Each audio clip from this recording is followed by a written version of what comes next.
दीप जलाओ दीप जलाओ, आज दिवाली रे। खुशी खुशी सब हंसते गाओ, आज दिवाली रे। नए नए सब कपड़े पहनो, आज दिवाली रे। खेल खिलौने खूब खिलाओ, आज दिवाली रे। मैं तो लूंगा खेल खिलौने, तुम भी लेना भाई। खुशी खुशी हम फोड़े बम पटाके, आज दिवाली रे। साथियों, इस तरह की पंक्तियां हम बचपन में दोहराया करते थे। और जब जब दीपावली का त्योहार आता था तो कहीं ना कहीं मन में हर्षो उल्लास होता था, नए कपड़ों का, मिठाई का और तरह तरह के बम पटाखों का, चरखियों का। लेकिन जैसे जैसे बड़े हुए, जैसे जैसे अपने महान पुरुषों को समझना शुरू किया, उनको जानना शुरू किया, उनके इतिहास से रूबरू हुए, तो तब जाकर कहीं ना कहीं हमारे जो चित्त कहूं या मन कहूं, उस पर जो परतें चढ़ी थी पाखंडवाद की, आडंबर की, अंधविश्वास की, वो परतें एक के बाद एक हटने शुरू हो गई। और फिर हमने तर्क की कसौटी पर उस चीज को परखा, जांचा और इतिहास के पन्नों में जाकर भी इस बात को हमने तलाश करने का काम किया। तो साथियों, हमने पाया कि जो दीपावली है यह हिंदू का त्योहार है। और त्योहार शब्द की मैं अगर व्याख्या करूं, आप सभी जानते हैं जिस तरह से हम तमाम जो भारत में त्योहार आते हैं उसकी हम व्याख्या करते हैं या हम देखते हैं कि तुम्हारी हार। तो कहीं ना कहीं बहुत सारी चीजें हैं, मैं अभी उस पर नहीं जाना चाहूंगी, लेकिन मोटे मोटे तौर पर मैं तमाम उन बुद्धिजीवी लोगों को अवगत कराना चाहूंगी जो आज दीपावली को दीपदान उत्सव के रूप में मनाने का काम कर रहे हैं और समाज में व सोशल मीडिया पर इसको प्रचारित और प्रसारित करने का काम भी कर रहे हैं। वो खुले तौर पर कहते नजर आ रहे हैं कि जो दीपावली है वो दीपदान उत्सव का त्योहार है और यह बौद्धों का पर्व है। लेकिन साथियों, यहाँ पर कई सवाल खड़े होते हैं क्योंकि कई लोग अपने अपने तरीके से इसका व्याख्यान कर रहे हैं। अगर मैं बात करूं देश के और संविधान के रचयिता परम पूज्य बाबा साहब की, क्योंकि साथियों 1956 में जिस तरह से परम पूज्य बाबा साहब ने 22 प्रतिज्ञाओं के साथ में हिंदू धर्म को छोड़ा और बौद्ध धर्म की दीक्षा ली, और फिर हमने देखा 6 दिसंबर को बाबा साहब का परिनिर्वाण भी हुआ।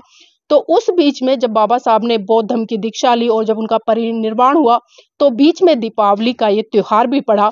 लेकिन बाबा साहब ने इसको कभी भी मनाने का काम नहीं किया। अगर ये बौद्धों का इतिहास होता, क्योंकि बहुत सारे लोग सवाल करते हैं और मैं एक बेसिक जानकारी दूं, क्योंकि बाबा साहब ने साथियों 21 साल तमाम धर्म ग्रंथों का अध्ययन किया और जब उन्होंने पाया कि जो सबसे सर्वश्रेष्ठ ग्रंथ है जो कि मानव कल्याण के लिए है और जो सबसे वैज्ञानिक धर्म है वो है बौद्ध धर्म, तो परम पूज्य बाबा साहब इस दिशा में बढ़े और 1956 में उन्होंने हिंदू धर्म को छोड़कर बौद्ध धर्म की दीक्षा ली। और उन्होंने अपनी 22 प्रतिज्ञाओं में साफ साफ संदेश दिया कि जो जितने भी हिंदुओं के त्योहार है वो बौद्धों के त्योहार नहीं है। और 22 प्रतिज्ञा बाबा साहब ने इसीलिए दी ताकि कोई भी व्यक्ति जहां से निकलकर आया है उस दिशा में वापस ना जाए। और इसी कड़ी में हमने देखा कि महाथेरो भंते चंदीमा जी, उन्होंने भी एक बहुत बड़ा व्याख्यान इसको लेकर दिया है और उन्होंने त्रिपिटक का उदाहरण लेकर कई जो बौद्ध धर्म ग्रंथ है उनका उदाहरण देकर बताया है कि कहीं पर भी जो ये दीपदान उत्सव है इसका जिक्र नहीं है। और ये एक तरह से समाज में भ्रांति फैलाने का काम किया जा रहा है कि ये बौद्धों का उत्सव है और दीपदान उत्सव बौद्धों को मनाना चाहिए। लेकिन दूसरी तरफ मैंने देखा कि जो इतिहास के जानकार है प्रोफेसर राजेंद्र जी, वो दीपदान उत्सव का समर्थन कर रहे हैं। और इसी कड़ी में साथियों मैं आपको अवगत करा दूं कि सम्यक प्रकाशन जिसके संस्थापक थे जो बौद्धाचार्य तत्वलीन शांति स्वरूप बोध जी, वो भी इस बात का समर्थन करते आए और उन्होंने तो इस पर एक पुस्तक भी निकाली। और आज तमाम उनके समर्थक, उनके फॉलोवर्स, यहाँ तक कि सम्यक प्रकाशन इस उत्सव को लेकर अपनी प्रतिक्रिया और जो उनके द्वारा जो बुक लिखी गई थी उसको प्रचारित और प्रसारित करने का आज बहुत बड़े स्तर पर पीडीएफ के रूप में काम कर रहा है, उसको फैला रहा है। तो साथियों, मेरे जहन में एक बहुत बड़ा सवाल खड़ा हो रहा है क्योंकि आज जो हमारा बहुजन समाज है, चाहे वो बौद्ध है या किसी भी रूप में है, किसी भी जाति में है, आज हम देख रहे हैं कि जब जो सम्यक प्रकाशन की तरफ से इस कार्यक्रम का आयोजन होता है तो तमाम वक्ता वहां पर आते हैं, चाहे वो प्रोफेसर श्रेणी के हो या इतिहासकार हो या डॉक्टर हो, इंजीनियर हो।